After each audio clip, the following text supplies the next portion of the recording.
and Eisenhower forces. First of all, you'll hear a bit of debate on the issue of seating those contested Georgia delegates. Senator Everett Dirksen argues on behalf of the Taft forces, and Washington delegate Donald Eastfold argues for the Eisenhower forces.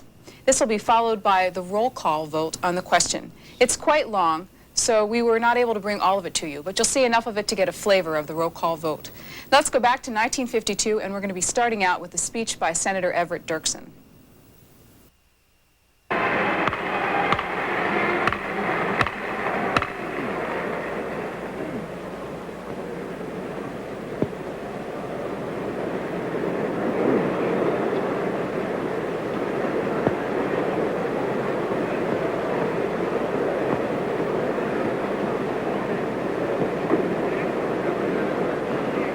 Mr. Chairman,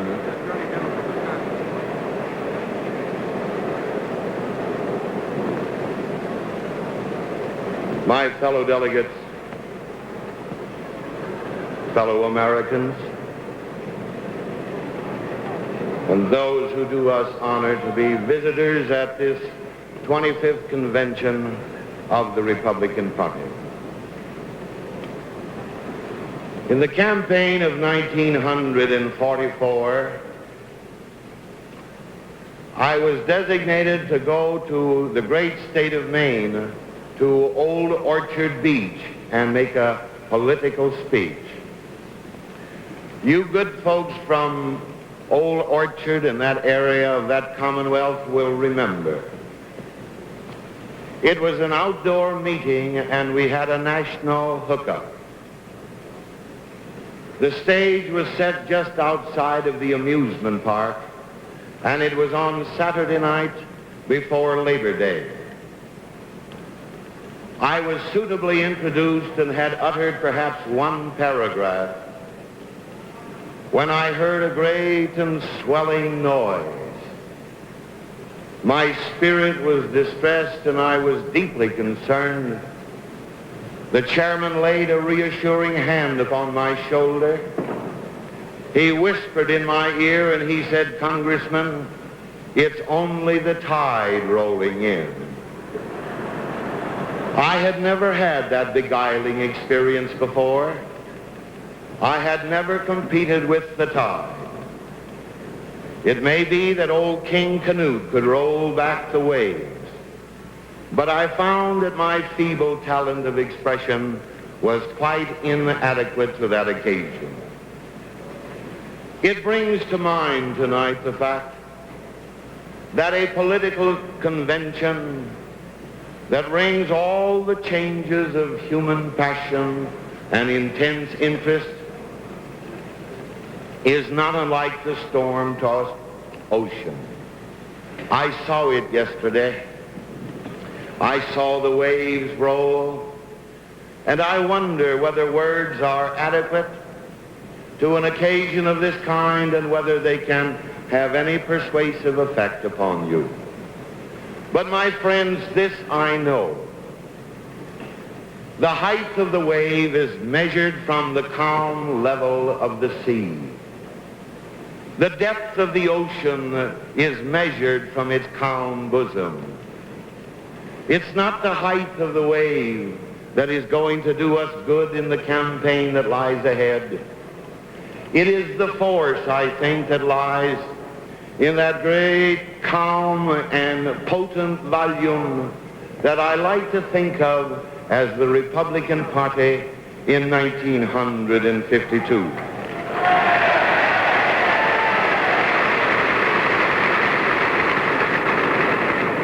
What better can we do on an occasion of this kind when there is a challenge before us than to recur to the wisdom of a man who was extremely wise by the name of Paul.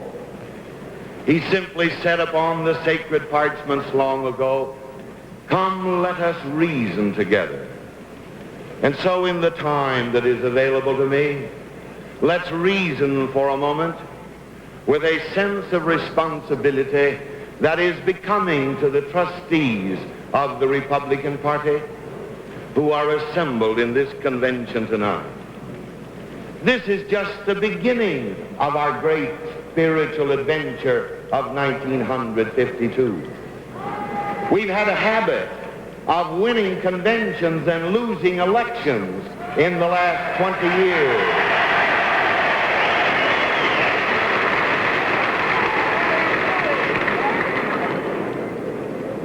And I think the time has come to let reason persuade us, to let enduring judgment persuade us as we resolve the issue that is before us at the present time. When we go out on the hustings sometime later to present our cause to the American people, it will not only be the candidates that we present, it will not only be the platform, it will be the whole record of this convention and all of its proceedings. And ladies and gentlemen, it does distress me a little to think that we demean our own integrity here and impeach our own motives. As Republicans, we should not do it. Let's be ladies and gentlemen.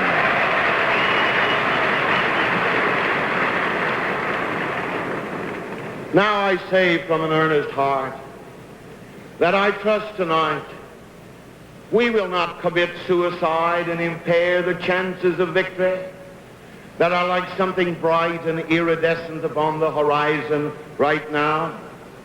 I say it with earnestness because most of my mature life has been given to the Republican Party.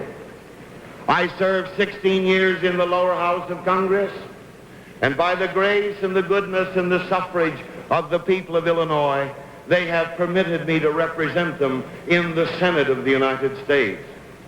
I want to do nothing that will impair our chances in November of 1952. I say to you with all grace that I shall support the nominee of this convention, whoever he is, and give diligently and freely of my time.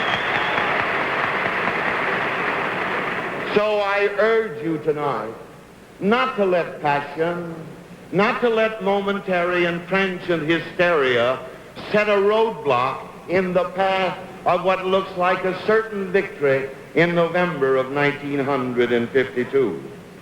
So in that spirit, let's take a look at the proposition that is before us. This is a contest out of the sovereign state of Georgia.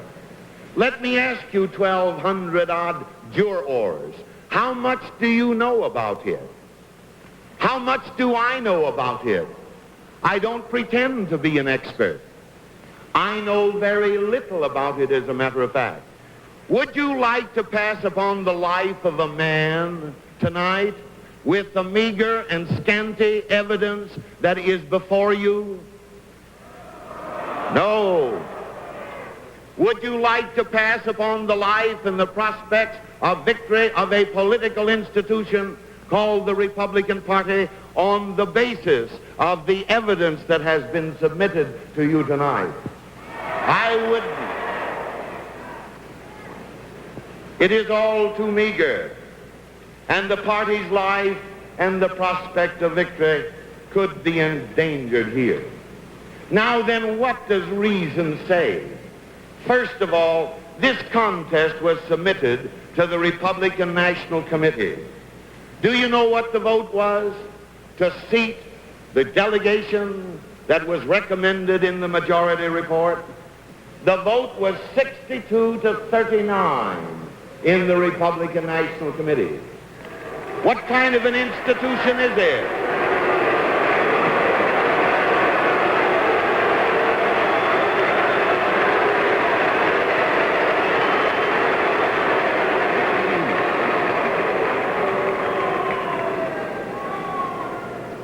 To you, my gracious friends who have been doing the booing, and I'm accustomed to it,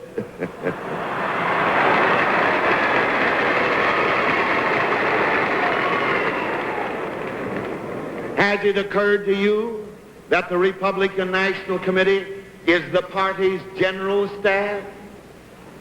Has it occurred to you that you...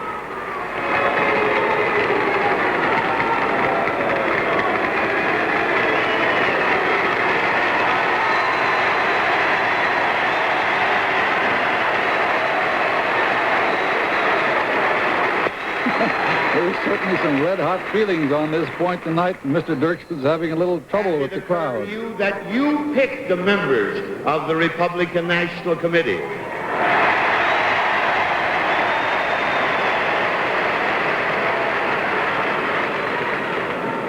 That committee that you selected.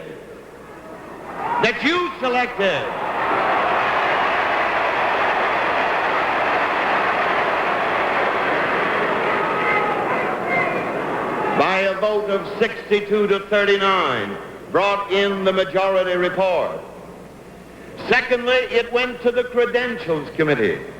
What was the vote there? 30 to 21 before a vote was changed. And the very distinguished member from the great Keystone Commonwealth of Pennsylvania changed his vote so that the vote was 29 to 22. Two instrumentalities of the Republican Party have said in effect to you to seat the delegation that was recommended in the majority report. And that's not all.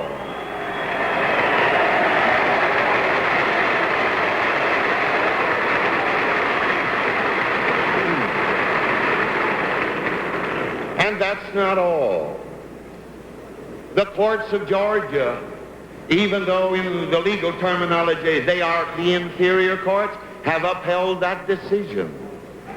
There are three instruments that say to you tonight to support the position that has been presented in the majority report.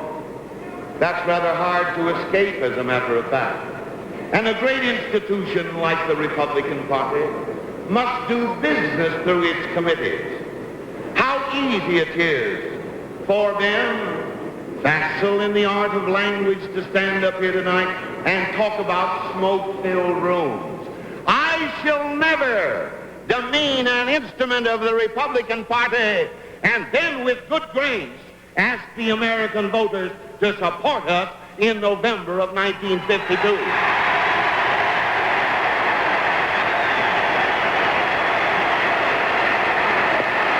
This is a real big gun orator, no question about it, and as I said before, this thoroughly demonstrates the importance with which the Taft people view this contest, that they wheeled out their greatest speaker, Senator Dirksen, to be their chief advocate in the case of the delegation from Georgia. Now, my friends, what will be the effect of the action by this convention if you demean and if you impeach the recommendations of your own Republican National Committee and your own Credentials Committee that was selected after this convention got underway?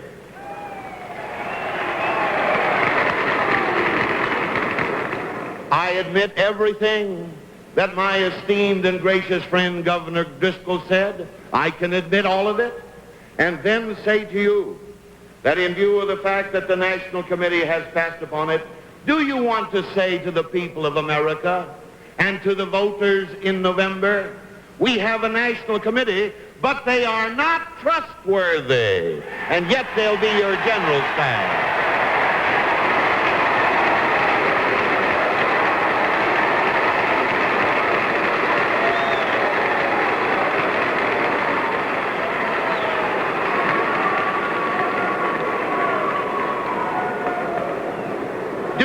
To say to the voters of America, as you go before them for their suffrage in November, we assembled in the great metropolitan city upon the shores of Lake Michigan.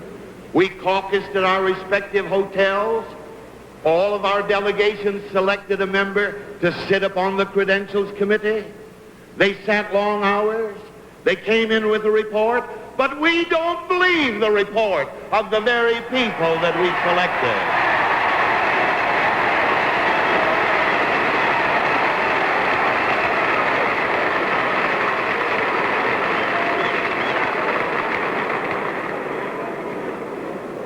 If we have no faith in each other, how in heaven's holy name are you going to sell the Republican cause to the voters in 1952?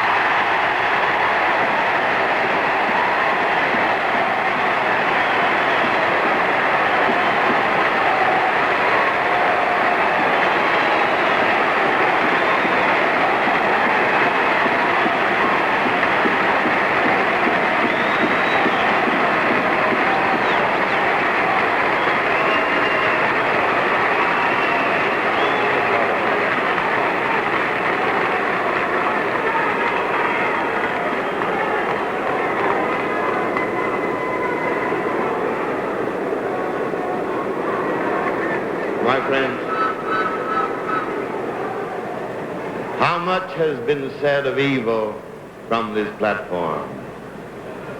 How much has been said about morality? How much has been said about corruption?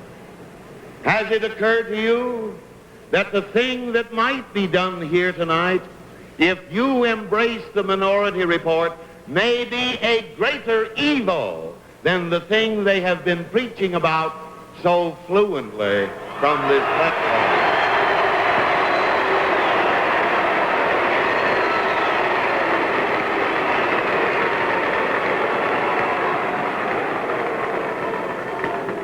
And now a special word to my good friends from the Eastern Seaboard.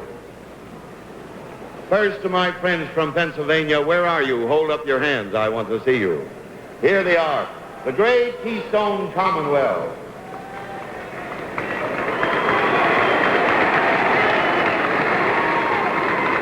You are a great state. I've been your guest many times. I've come to your state to address $100 dinners and to raise funds for the party. I've spoken in Philadelphia and Pittsburgh, in Reading and Scranton, in Harrisburg and Carlisle. I've come to your bean soup celebrations. I stood with you in 1940. I stood with you in 1944. I stood with you in 1948 when you gave us a candidate.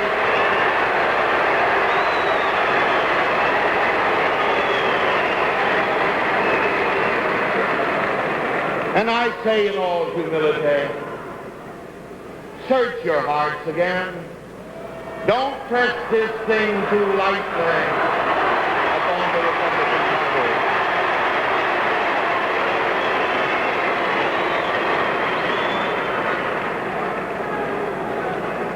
To my friends from New York,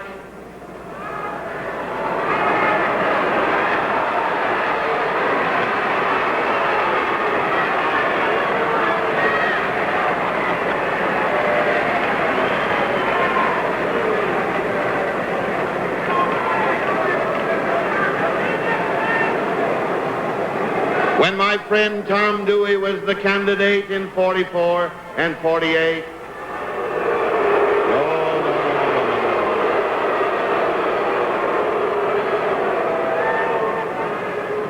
I tried to be one of his best campaigners, and you asked him whether or not. I didn't go into 18 states one year, 23 states the next.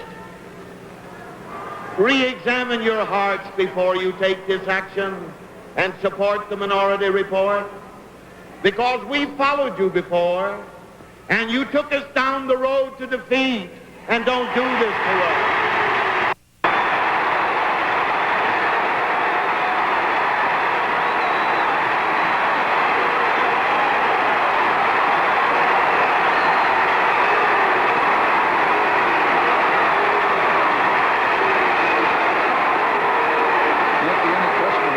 And that is that Mr. Dirksen has succeeded in stirring up a lot of feeling on both sides of the aisle. A little hard to tell which way they feel, but he certainly has succeeded in stirring up the emotions of the people who are for him and the people who are against him. In this debate, which is to make a choice between the Taft and the Eisenhower delegates from the state of Georgia, Mr. Dirksen is advocating the seating of the Taft delegation.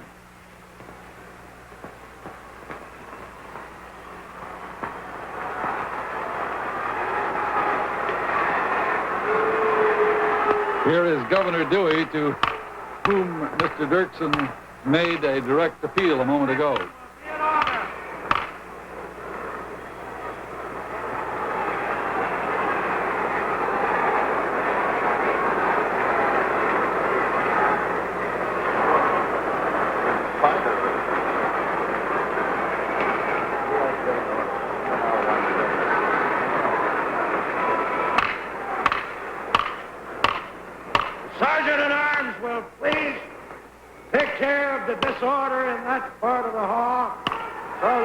Can proceed.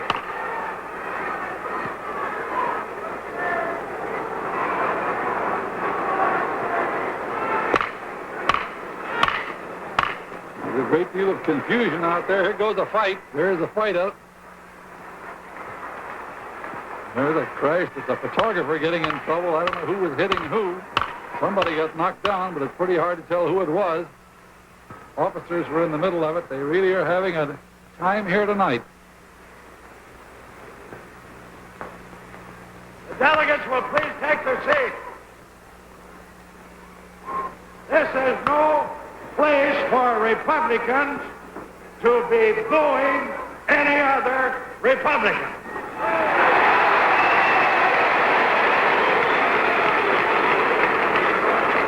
And I trust that in the future debate upon these contests that the galleries will refrain from booing any speaker.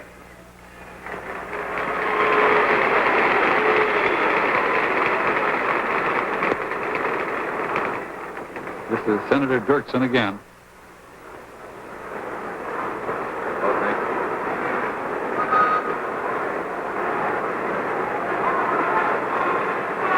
A good shot of Governor Dewey. Fellow delegates, I assure you that I didn't mean to precipitate a controversy over that section of the hall.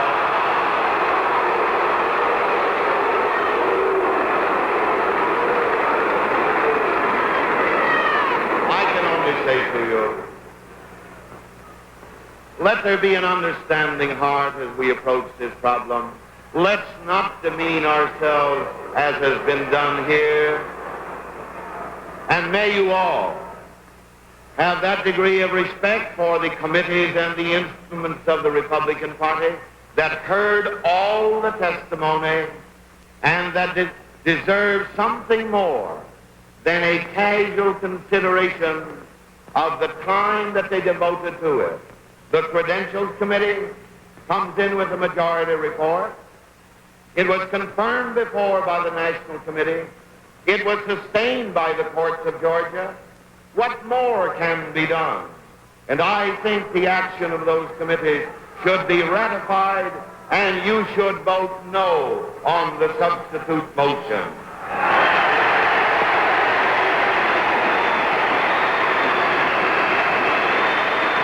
Rather strange sight, the chairman of the evening congratulating one of the speakers. Certainly, Senator Dirksen stirred up a tremendous amount of emotion here, and as you can see, there's considerable excitement down here on the floor. Apparently, someone has been hurt and is being carried out, being wheeled out on a stretcher. It's impossible for us to tell from here who it may be, what may have been the cause of all this, but whoever it is, he's being taken outside now. Just before this, the police threw out a photographer, and there certainly has been a lot of excitement. And it's pretty hard to tell what was the original cause of that particular fracas, but somebody threw an awfully good punch there, and somebody was knocked down, and someone obviously was hurt in the proceedings. The emotions that have been stirred here have been very high and been very hot, and now, following the debate on the side of the Taft delegation, there will be a rebuttal by those who favor the Eisenhower delegation from Georgia. Argument in rebuttal for the proponents of the minority report, which has been brought to the convention as a substitute, will now be closed by Senator Esquivel, a delegate from the state of Washington.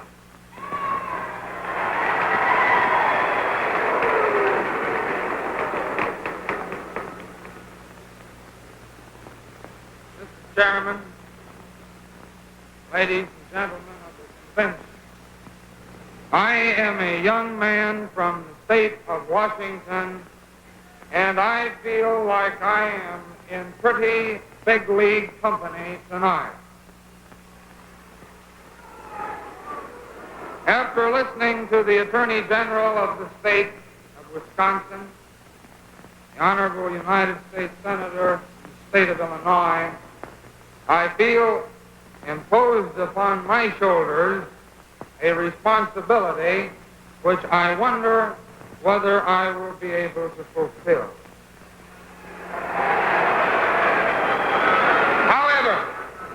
Ladies and gentlemen of this convention, I did not come here tonight to deal in personality.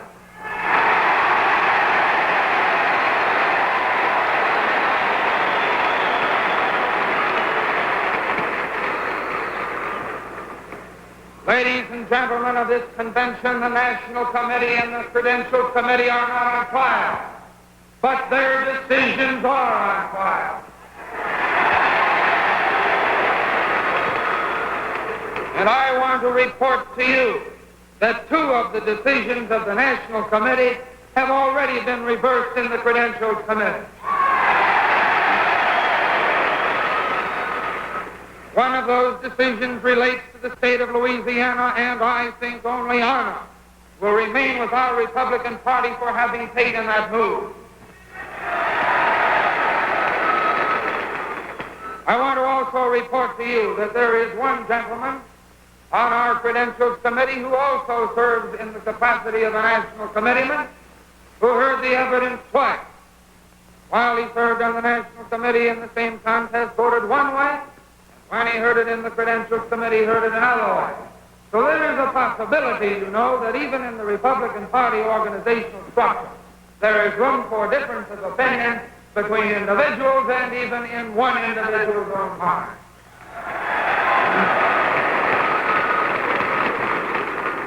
Now, ladies and gentlemen of the convention, there is an old adage in the law. Beware of the young attorney with a book. Ladies and gentlemen of the convention, I hope I can make that old adage a reality tonight. I have with me a decision of the United States Supreme Court which deals with the general problem of which is the supreme body to decide questions involving political contests in the seating of the members. And I will not presume tonight to read to you all of that decision, but I would like to quote to you from the case of Colgrove versus Green at 328 U.S. 549. Remember now, this is the Supreme Court of the United States, not an inferior court, and I do not mean to infer by that the court is inferior, but in the law that's what we refer to the administrative order. Supreme Court of the United States says at page 549, nothing is clearer than that this controversy concerns matters that brings the court into immediate and active relations with party contests. From the determination of such issues, this court has traditionally held aloof. It is hostile to a democratic system to involve the judiciary in the politics of the people. Now, ladies and gentlemen of this convention, I think it might be interesting for about 5 minutes to talk about the facts and the law in the case of the state of Georgia. I would like to call your attention to the fact, first of all,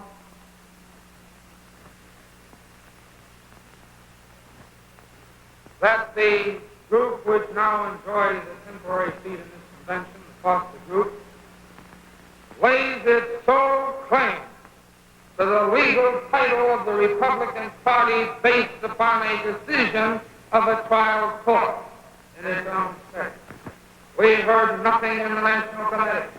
We heard nothing in the Credentials Committee. And we have heard nothing tonight about the contributions of that particular group in the state of Georgia during the last 8 years.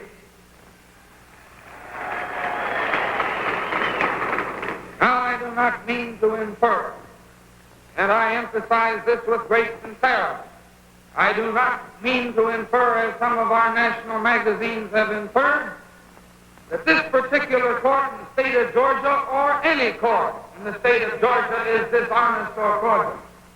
I am a young man that has a high regard for the courts of my own native state of Washington, and I share in that regard the courts of the sister state. However, I do say that there were some mighty irregular proceedings surrounding this case in the state of Georgia that you should know about.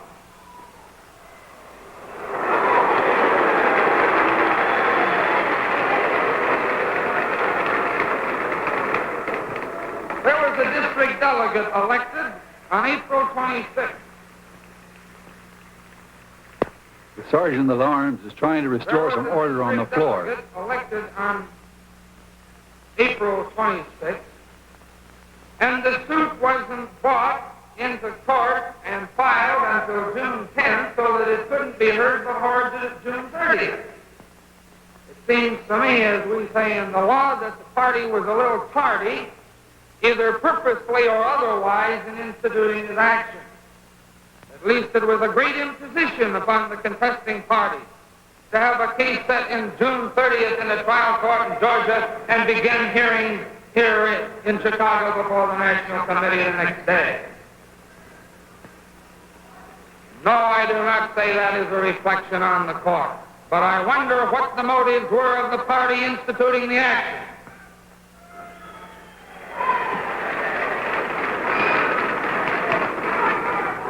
Secondly, it's known to every lawyer in this room and to most of the non-lawyers that you have to be served with a summons and complaint before you are legally responsible to respond in an action.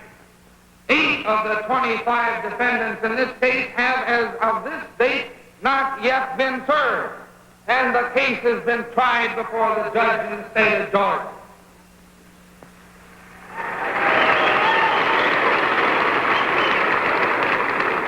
Third, ladies and gentlemen, we prize as one of our constitutional rights the right to trial by jury.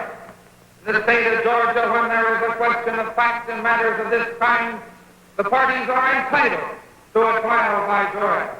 The people I represent demanded a trial by jury and were denied the same by the court. Ladies and gentlemen of the convention, even if these irregularities had not existed, I would submit to you for your consideration that the Supreme Court in this case is the National Convention of the Republican Party,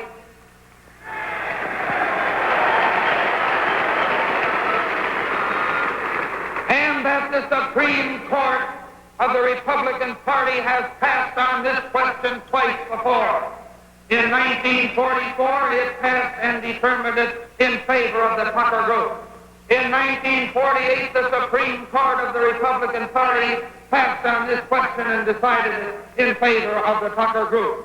Are we forever going to be considering and retrying this case? We have a proposition in the law known as res judicata, which means that there must sometime be an end to litigation. I submit that the end should have been in 48.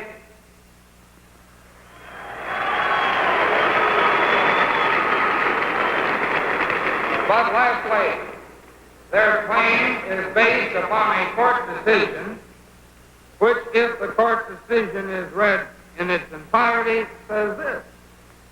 One sentence, listen. This is a copy of the decision of the court. This opinion has nothing to do with the delegates or officers of either faction.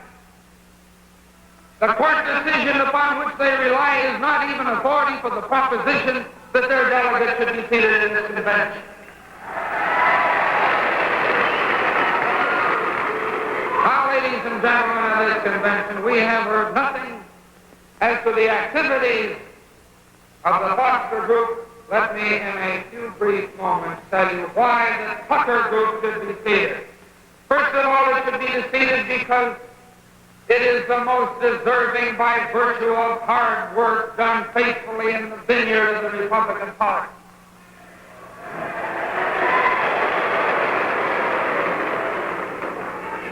The Republican vote in the state of Georgia under the leadership of the Tucker Group has increased by 50% in the past 8 years. The Republican Party, under the recognized leadership of the Tucker Group, has faithfully made its regular contributions and met its quota financially to the National Committee.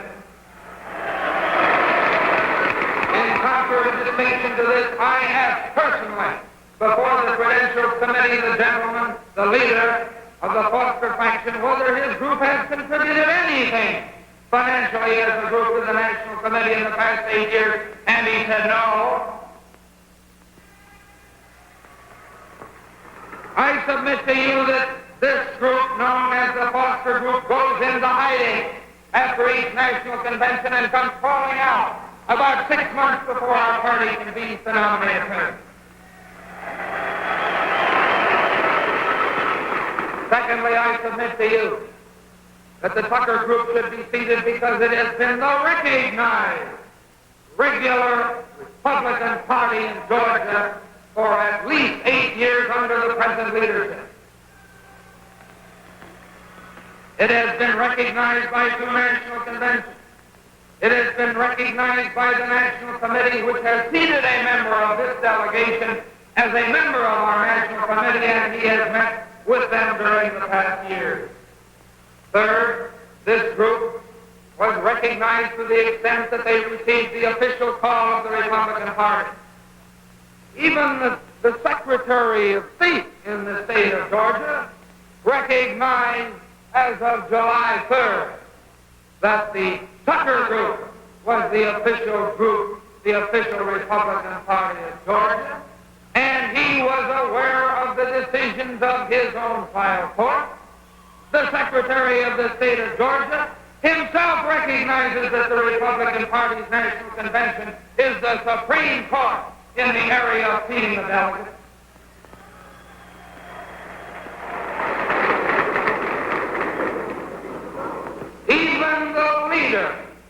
Even the leader of the Foster Group, in a letter dated 1948, which I have in my hand, addressed to Mr. Tucker, recognized him as the official leader of the party in Georgia. Ladies and gentlemen of this convention, it will set the Republican Party in Georgia back 20 years if we will stand for a policy of disorder.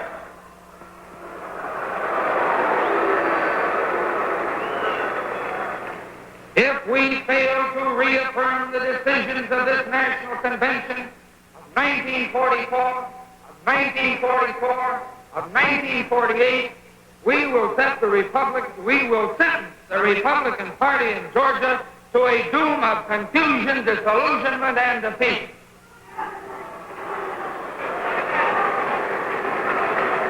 I urge you to support the substitute motion. I urge you to vote aye, and the roll is called. That is the end of the argument on both sides. Arrangements have been made for a brief recess so that some of the large delegations may have a caucus, and we presume that is what is coming up, and we will learn very shortly. This has certainly been a hot debate. Chair now recognizes the delegate from Michigan, Mr. Somerville.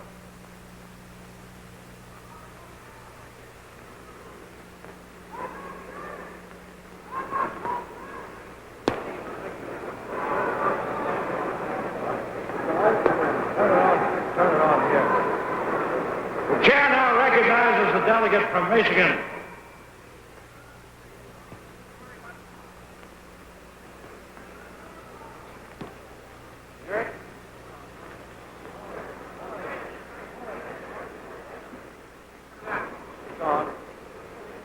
In accordance with the understanding and announcement that you made in the rostrum before the recess this afternoon, I move, sir, that this convention be recessed for 45 minutes to permit the delegates to caucus. This is an agreement Heard the motion. between spokesmen for both parties this afternoon. Is there a second? All in favor of the motion will say aye. Those opposed will say no.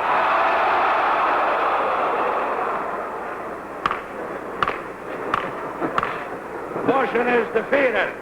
The chair now recognizes the delegate from Massachusetts, Senator Saltonstall.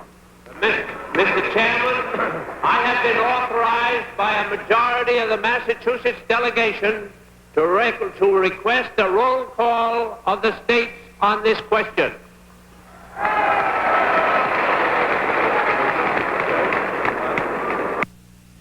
We now move ahead in time to the last portion of this roll call on the issue of seating the contested Georgia delegates. The total now is for votes. Eisenhower, Oregon 5, 4, votes 2. 18 votes yes. For Taft, 3, 18. Oregon votes 18 votes yes.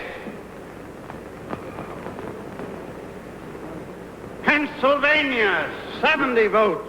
Mr. Chairman, I think before Pennsylvania casts its vote, it is entitled to say just one or two words about the present situation. Governor Fine is upset because he was not allowed This to caucus afternoon, his state.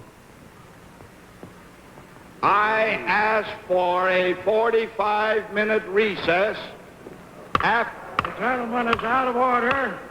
The for roll a call is 45-minute now- recess after The roll is the now debate being was called. taken. The roll is now being called. Does Pennsylvania wish to pass? Pennsylvania will never pass.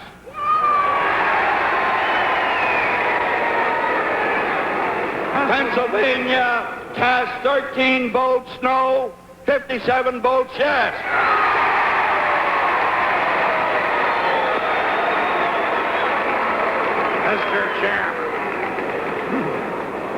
Mr. Chairman, Pennsylvania votes 57 votes yes. Chairman, 13 no.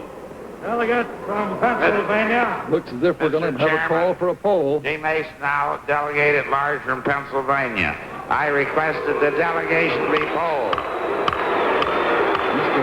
Howlett, who requests that the delegates be polled, Mr. Chairman, I is think I ought a to have high-up some member understanding at this in point. the Taft Advisory I Group. don't know what the actual count will be, and it's not due to the chairman of this delegation. It's due to the breach of an agreement made with the chairman of Pennsylvania.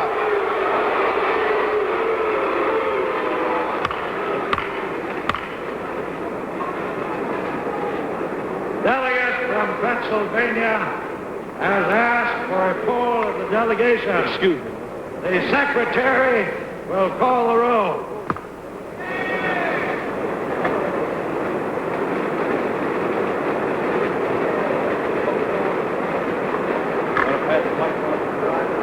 Mr. John is fine. Yes.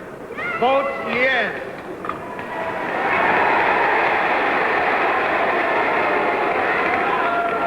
Mr. James H. Duff. Mr. Duff votes yes. Mr. Edward Martin.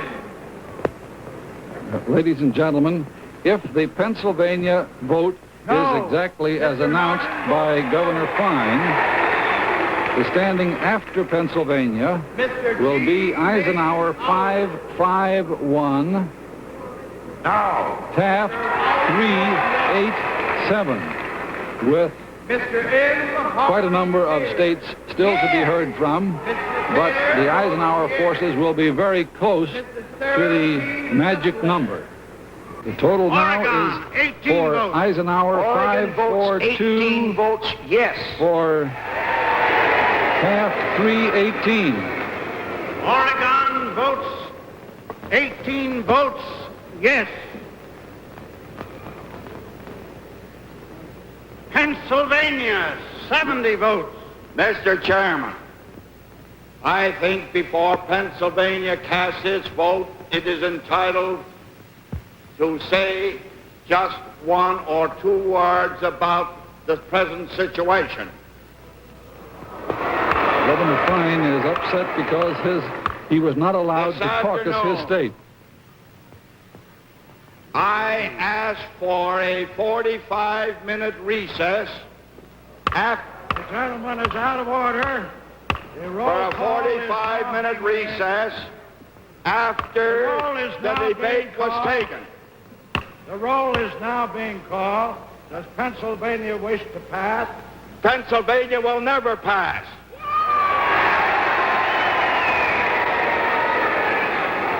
Pennsylvania cast 13 votes no, 57 votes yes.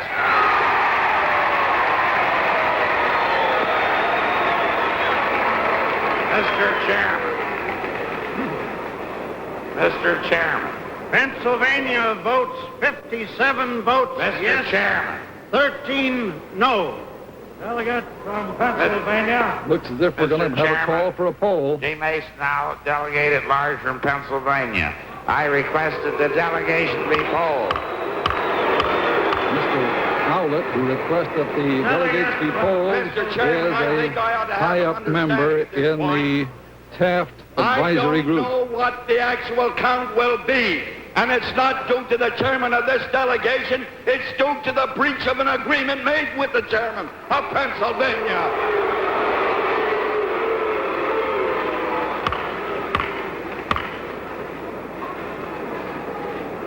Delegate from Pennsylvania has asked for a poll of the delegation. Excuse me.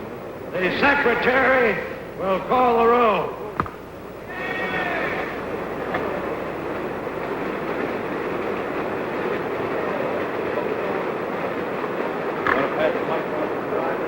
Mr. John S. Fine.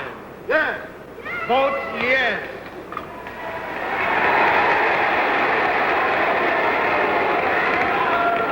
Mr. James H. Duff. Mr. Duff votes yes. Mr. Edward Martin.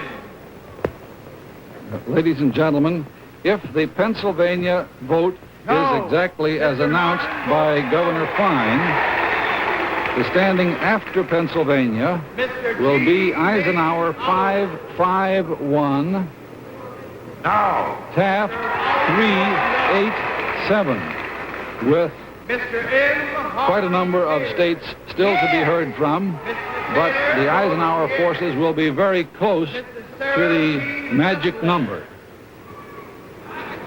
Mrs. Leffler votes yes. Mrs. Catherine Murdoch.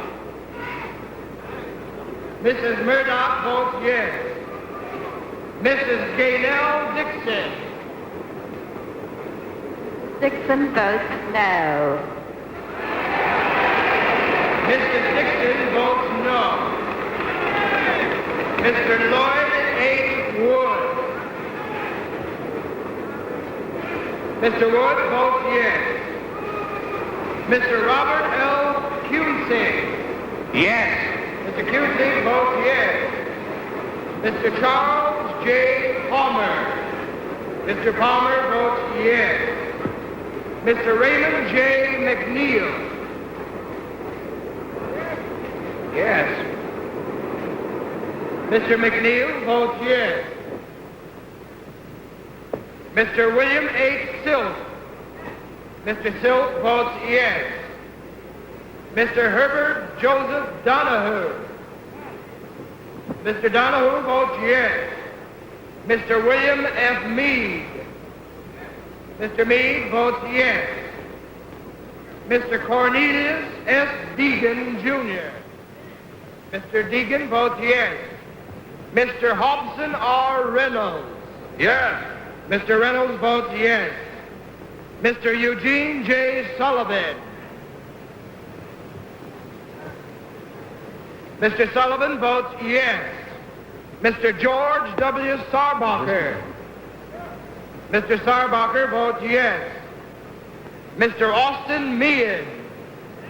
Mr. Meehan votes yes.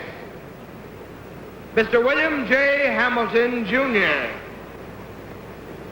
Mr. Hamilton votes yes. Mr. William B. Simons. Mr. Simons votes yes. Mr. Arthur C. Thorne. Yes. Mr. Thorne votes yes. Mrs. Ray V. Beester. Yes. Mrs. Beester votes yes. Mr. Edward B. Watson. Mr. Watson votes no. Mr. Gene D. Smith. Mr. Smith votes yes. Mr. W. Hensel Brown. Mr. Brown votes yes.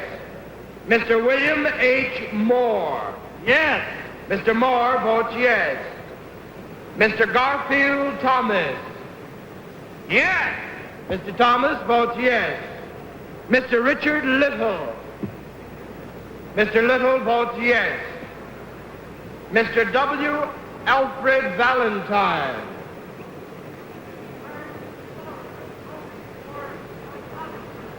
Take the mic. Take the mic.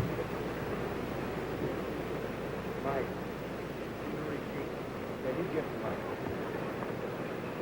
B.C. Banks, alternate, voting for Judge Valentine. My vote is yes. Mr. Banks, the alternate delegate, votes yes. Mr. Thomas M. Lewis. Mr. Lewis votes yes. Mr. Henry W. Lark. Mr. Lark votes yes. Mr. G. Harold Watkins. Mr. Watkins votes yes. Mr. Russell E. Crawford. Mr. Crawford votes yes. Mr. Joseph M. Pugh, Jr.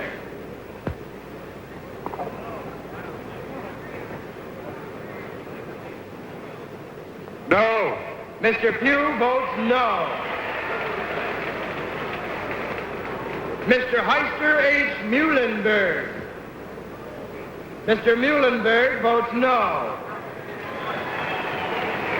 Mr. George W. Giles. Mr. Giles votes no. Mr. B.K. Williams. Mr. Williams votes no. Mr. Kenneth F. Kressler. Mr. Kressler votes yes. Mr. William H. Warlow. Mr. Warlow votes yes.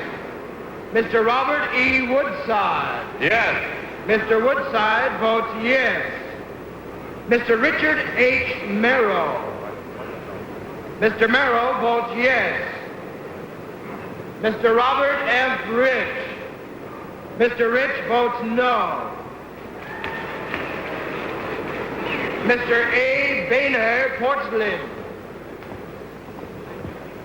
Mr. Porcelain votes yes. Mr. J. Colvin Wright.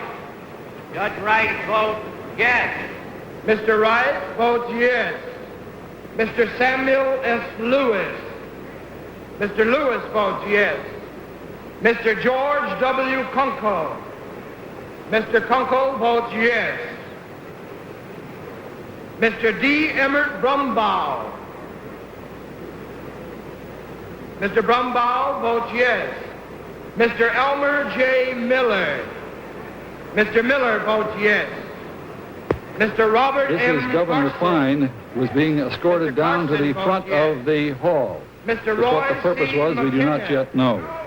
Mr. McKenna votes no. Mr. George W. Griffith. Mr. Griffith votes yes. Mr. J. Frank Graff. Mr. Graff votes yes. Mr. Charles H. Allen. Mr. Allen votes no. Mr. L. Merrill Campbell. Mr. Campbell votes yes. Mr. Gordon Ward. Mr. Ward votes no. Mr. Samuel J. Roberts. No. Mr. Roberts votes no.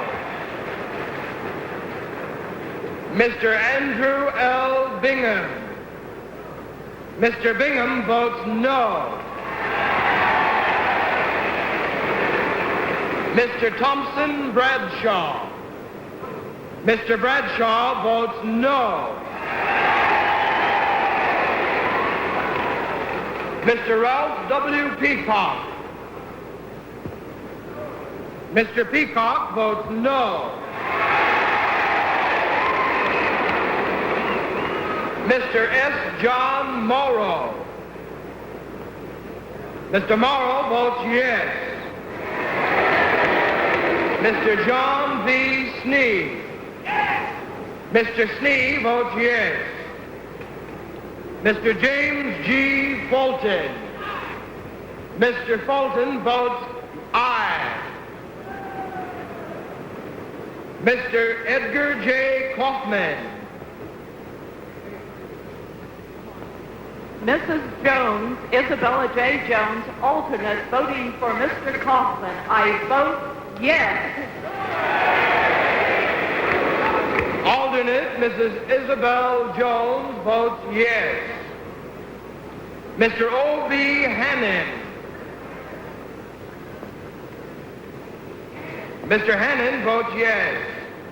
Mrs. Lois Mary McBride. Mrs. McBride votes yes. Mr. Ernest Hillman. No. Mr. Hillman votes no. Mr. Harry M. Jones. Mr. Jones votes no. Mr. Thomas Laird. Mr. Laird votes yes. Ladies and gentlemen, the thing to remember is that the number of votes required to win this particular ballot for the entire poll of the entire Republican Party delegations, including all the delegations, they need 571 to carry it. 52 yes. They had 494. The Eisenhower forces had 494 before Pennsylvania. We will now have the Pennsylvania result.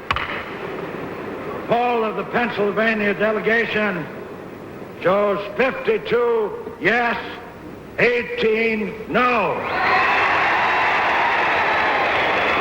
That's a difference of 5 votes in favor of Taft. Taft got 5 more votes than he had been awarded in the preliminary poll.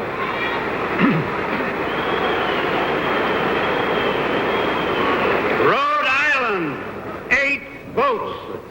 Mr. Chairman, Little Rhodey votes 6 yes, 2 no. Rhode Island votes 6 yes, 2 no. Mr. Chairman, just a moment. For what purpose? Mr. Chairman, Mr. Vincent C. James, delegate at large from Rhode Island, For what requests a purpose? poll of the delegation.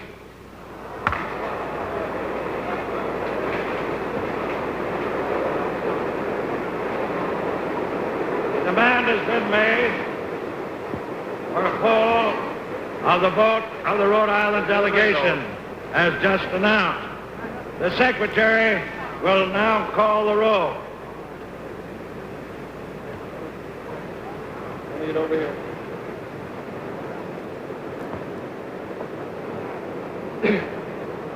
Mr. Vincent C. James.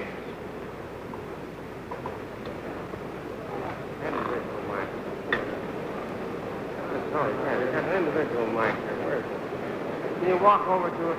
Yeah, I don't know walk over. Vincent C. James votes yes. Mr. James votes yes. Mr. Bayard Ewing. Mr. Ewing votes yes. Mr. Emil A. Pepin.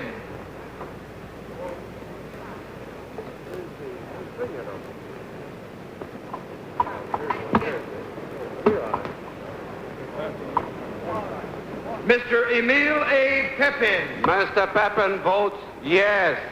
Mr. Pepin votes yes. Mrs. Joan B. Cole. Mrs. Cole votes yes.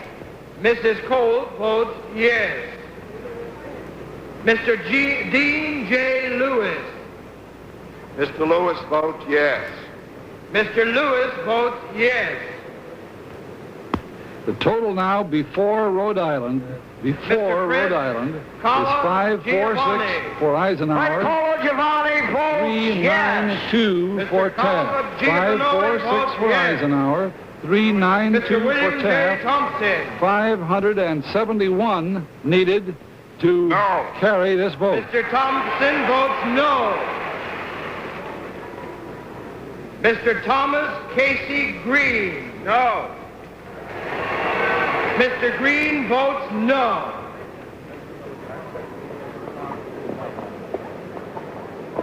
Bill.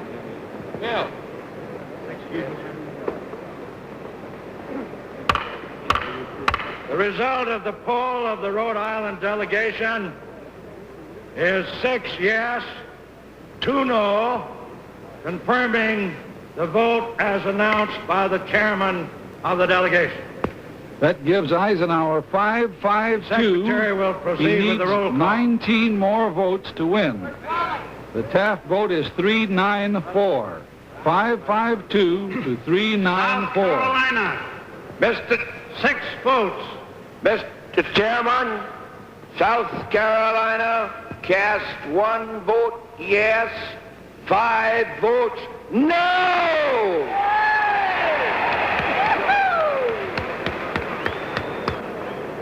South Carolina votes 1 vote yes, 5 no.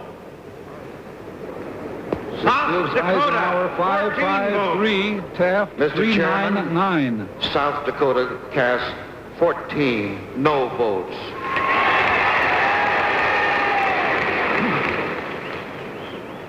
South Dakota, 14 no.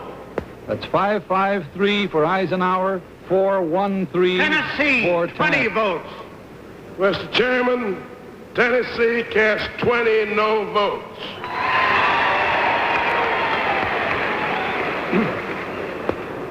Eisenhower Tennessee still cast 20 553. No. Taft 433. The number needed to Texas carry is temporarily 571. not voting. Utah, 14 votes. Mr. Chairman, Utahns are Christian people who believe in upholding the decisions of our established courts. Utah votes 14 no.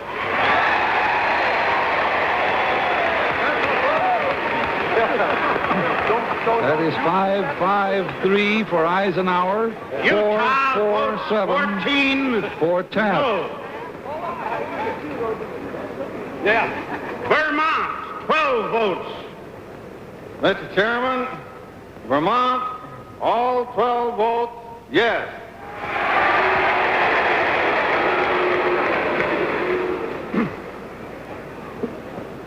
Vermont has 12 votes yes. That is 565 for Eisenhower, Virginia, 447 23 for votes. Taft. Virginia, Eisenhower needs only 6 more reporting. votes to win. Virginia votes 16 no. 7 yes. Mr. Chairman, Virginia votes 7 yes, 16 no. Mr. Chairman, Will the delegate state his name? I am Fred W. McWayne, delegate at large from Virginia. I request a roll call. We now leave this roll call vote on the question of seating the contested Georgia delegates. The final vote was 607 to 531 in favor of the Eisenhower delegation.